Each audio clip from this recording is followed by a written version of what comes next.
I think before starting my formal job, let me compliment the speakers who spoke to me before. The Honorable Vice Chancellor,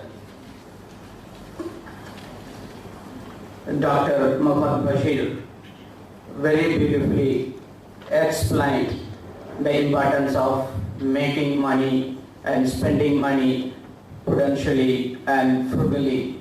For that, the only is Islamic banking. I think he deserves a very good compliment from not only from me, also for the audience. Why don't we give a big clap for him? Next, Sri Abdul Samad Samadani. He spoke very excellently, especially on the theoretical and fundamental sides of the Islamic banking. Job of keynote address. Before starting my address, let me thank the Islamic Studies Chair and the Indian Association for Islamic Economics and my brother Asiska from Utah for having given me this opportunity to stand before you as a keynote speaker. Thank you very much for that. Then our Honorable Vice Chancellor, Muhammad Basir sir, Dr. Rahmatullah, the Director of the seminar, then our great international expert on Islamic banking and finance sector, especially from the practical side, Mr. Aziz M. Sharif sir, Mr. Nadvi, Mr. Madani, Mr. Kuti, Mr. Salafi, Mr. Sainuddin, Mr. Muhammad, Mr. Hussain, Mr. Ahmed, Mr. Maidan Kuti, scholars, professors, non-teachers, media people, and Mr. Abhilash, the Director of International Institute of Alternative Economics, Cochin, and others. A very good morning to all of you. When I talk about the relevance of Islamic banking in the modern times, first we must understand what are the global problems that we are facing today. I think today it is a common knowledge even for the young students in the school that what are the global problems. In fact, the deans of major business schools around the world, they met in a common place a few years ago to discuss what are the top problems around the world.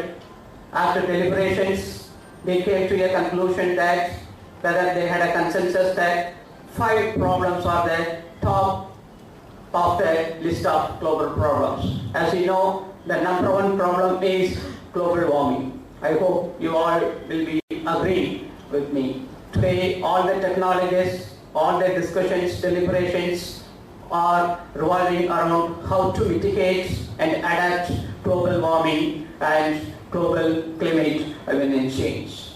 That's the first one they have listed. And the second problem they have listed was security crisis. And today, because of internal conflicts, global conflicts, today we have uncertainty of security crisis. And the third problem they have listed was cyber security. Today you know that we do not know what will happen to our cyber security. In fact, most of the countries around the world, now they have inducted Cyber Force as their 4th army. Apart from Air Force, Army and Navy, the 4th wing in most of the countries, they have inducted as Cyber Force. That shows to what extent the world is vulnerable to cyber security. And the 4th crisis they have listed is health crisis. They say health is very serious issue that is happening around the world. So these are the top 5 global problems they have identified. I think you will agree with me over this list that they have identified. Okay, apart from these 5 global issues, recently one more more very important problem have been identified as the global problem. I do not know how many of you will agree with me if I say that. According to the Nobel laureate Professor Muhammad Yunus from Bangladesh, the next problem, the global problem, is concentration of wealth. I do not know how many will agree with me. The next global issue is concentration of wealth. Today, statistics, there is an NGO called Oxfam. It says that in 2016, we can safely predict that 1% of the population in the world will be owning 99% of the wealth. Just imagine 1% of the population is maintaining 99% of the wealth. And the report says in future, in every nation, only 1% of the people will be owning 99% of the wealth. And the next stage, every stage, only 1% of the people will be maintaining 99% of the wealth. And still worse, every village, every region, every locality, only 1% of the people will be owning 99% of the wealth. Just imagine, everywhere, only 1% of the people are owning 99% of the wealth. What will happen to our democracy? What will happen to our local peace? What will happen to our global peace? So that's what Professor Muhammad Yunus worried about. He says the world must storm its brain to mitigate this concentration of wealth. For this, Professor Muhammad Yunus has suggested only two solutions. One solution is, he says, the present business model must graduate or shift from the economic base to social base. He has used the word social business model. Currently, we are using the economic business model. That is, we serve the society on economic principle. But he says we have to shift from that model to social business model. For that, he cites two examples. One example is the Tata Group of Company. In Tata Group of Company, 80% of the shares are with the Tata Foundations, only 20% with the family members. So that means all the profit that are generated from Tata is re-channeled for charity, reinvestment and productive purposes. He says that is the best model. Another example he says is the German company Bosch, where they have put 92% of the company shares in Bosch Foundations. Only 8% of the company share or the group share with the family members. That means 92% of the profit that is being generated from Bosch used for charity purposes and other productive purposes. It is not misused for the family or other unproductive purposes. So Professor Yunus says that is one of the best business model. And the second solution Professor Yunus says is interest-free banking. I think that is essentially the Islamic banking. As our speakers told, Islamic banking as the base for equity. What is equity? I think we have misunderstood the concept of equity. Equity means you are rewarded according to your effort. Nothing more, nothing less. Socialism is supporting equality. How long equality can be sustained? Equality is good, but can you sustain equality? So when we realize equality cannot be sustained, we are moving towards equity. Equality, whether you work hard or not, you will be getting reward. But equity, only when you work, that according to your work, according to your effort, according to your capital, according to your risk-taking ability, you will get the profit.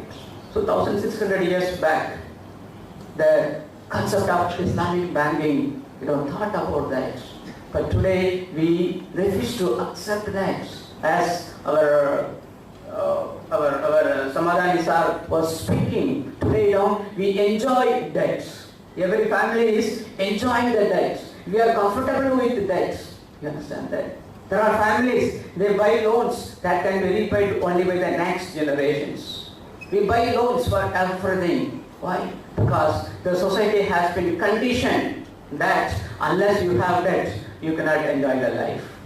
Unless you buy loan, you cannot enjoy the life. So that is why For example, one statistic says in America, people are living 5 years in advance. That means the money you are going to make after 5 years, you have spent it today. That is why our Honorable Vice Chancellor was telling, make money prudentially. Also, spend money prudentially. I think for that arrangement, Islamic banking will directly, indirectly will support us.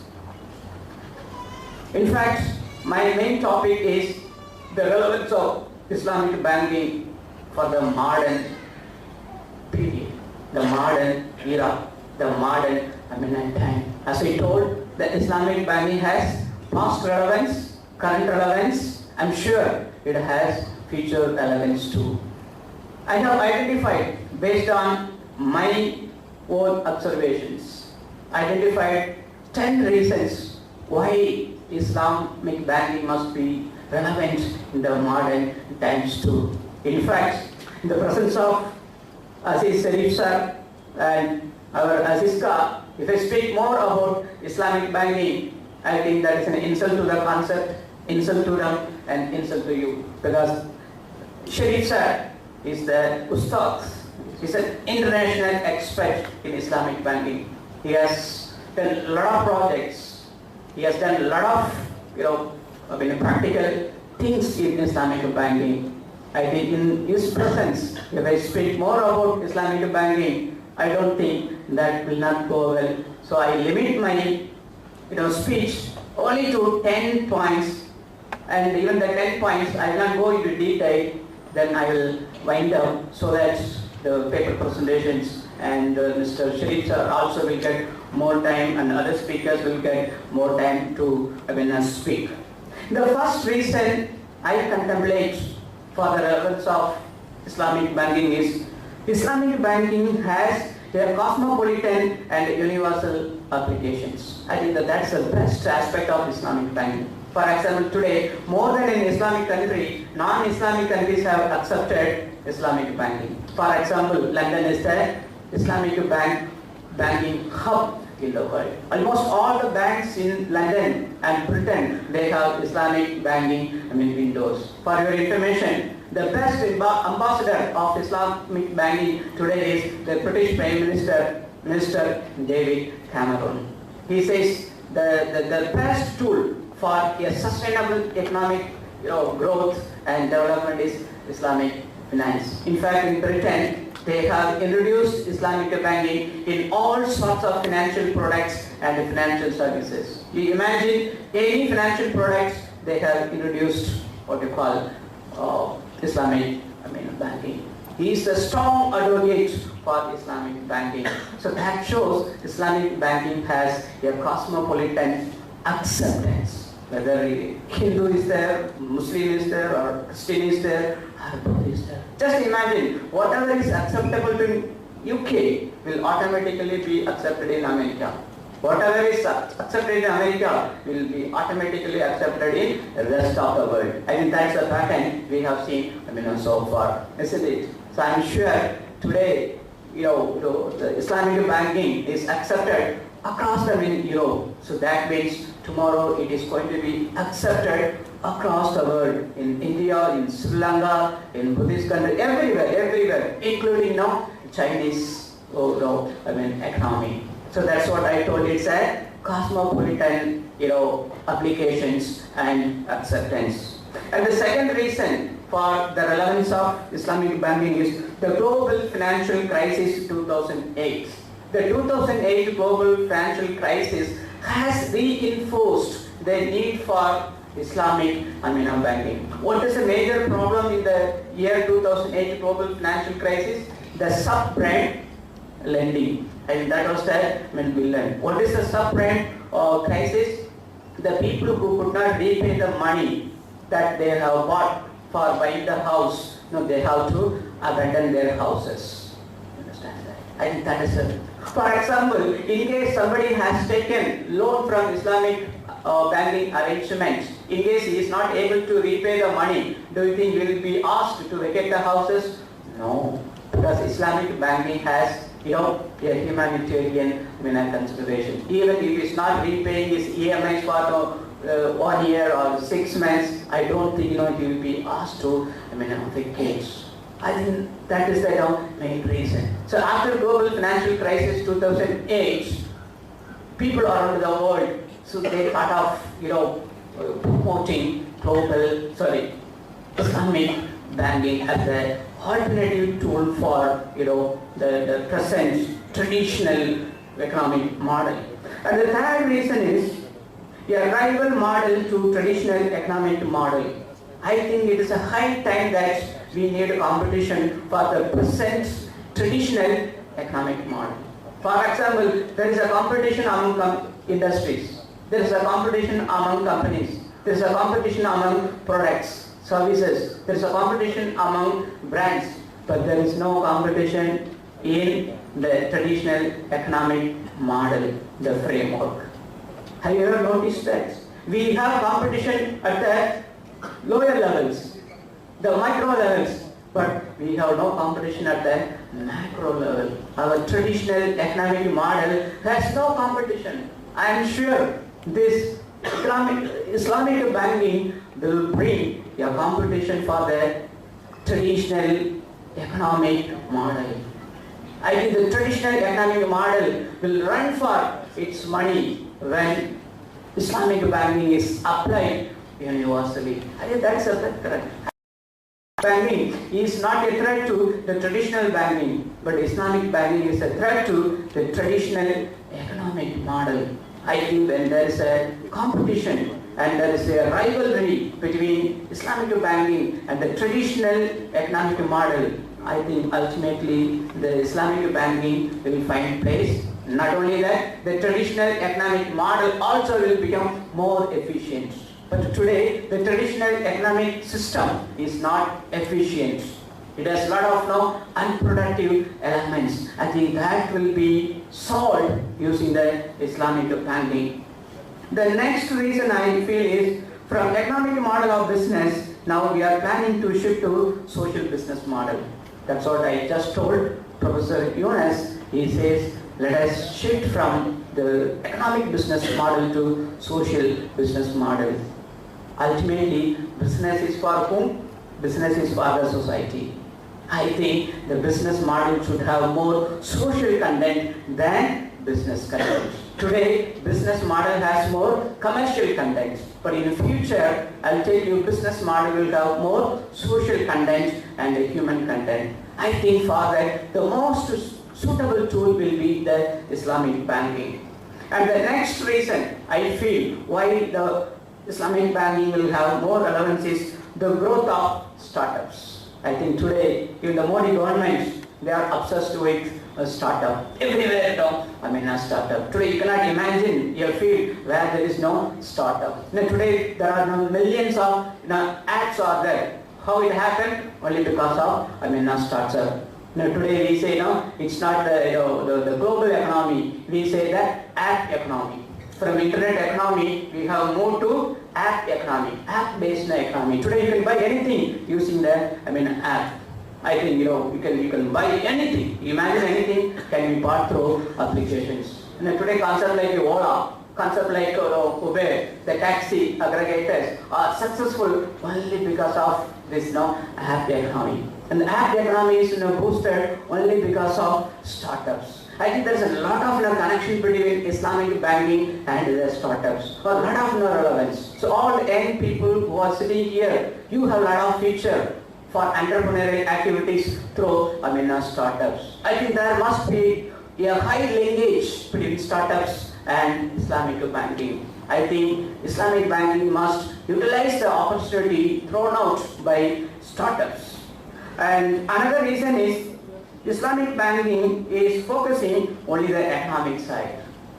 I think all the speakers before me, they were saying that there are a lot of misconceptions. There are confusions over the terminology. I think some of the papers to be presented here are going to focus this the terminologies of used the Arabic terminology or the word Islamic. They are going to discuss that. But let me tell you one thing. The word Islamic banking is focusing on the economic side.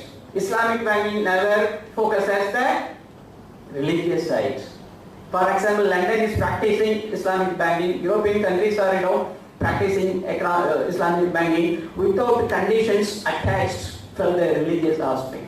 Religion is not a precondition for Islamic banking. I think that aspect we must not understand. So that is why Mr. Samadhani was telling it's a secular model. It's a secular model. Practicing the religion is not a precondition for practicing the Islamic banking. So that means Islamic banking focus only the economic side. When you read Islamic banking, you read only banking. Don't bother about the Islamic banking. Now what happens now? People read only Islamic. They don't remember, the banking. You understand that? People don't remember banking. They remember only the Islamic. I think that culture must be given up. And another reason is Islamic banking is more dynamic and more flexible and more adaptable. I think any product, as I told you before, any product can be channeled through banking, whether it is bonds or insurance or any products can be channeled through what you call. That is why the Islamic banking is more dynamic, more flexible, more adaptable. For example, when Islamic banking is entering into a country, they never act against the laws of the country. They respect the sovereignty of the country. They never ask for a new favor or new concession. No, they try to operate within the laws of the country.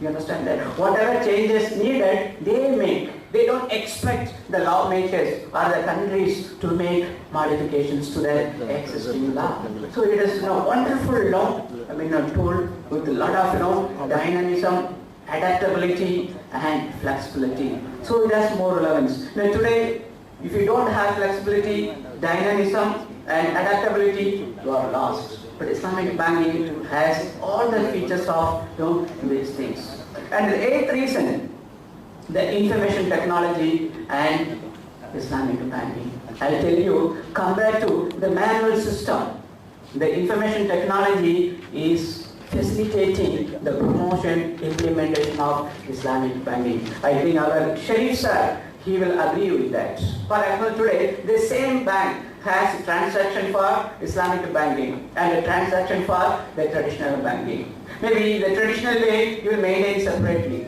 But today, using modern software, you can, the same transaction, you can have provisions. Okay, this is Islamic fund, this is no other fund.